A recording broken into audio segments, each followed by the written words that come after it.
benefits agreements. A binding agreement is great, but I sure don't want to be that person who is going up against a billion-dollar company trying to sue them. Even if I have every right on my side, I do not have deep enough pockets to do that. So we need to think about what we're really asking about. A binding community benefits agreement means nothing if as a community together we can't pull up the money to fight a big multinational corporation that can drag out a legal battle for years and years and years. Now, what we need is a city that is going to stand by a community and advocate for our needs.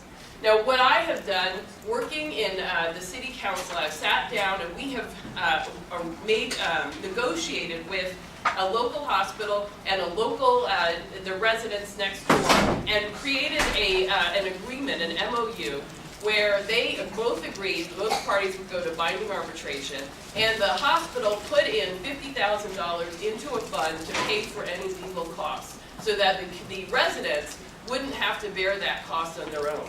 This is the kind of thing that we need to put in place when we start looking at these projects to make sure that the community is protected.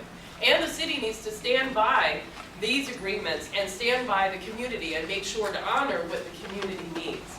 And finally, we also need real local hiring plans, because that's how we're going to make sure that the jobs come to the people in the community.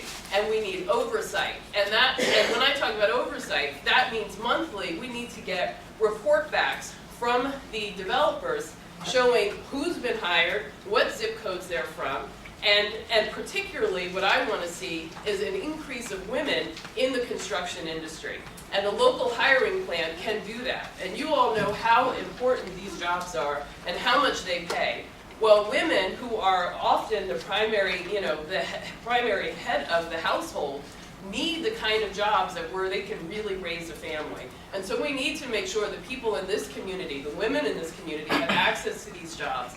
And that comes with active recruitment and apprenticeship programs and bringing them into these projects. So that's what I would do in the city council.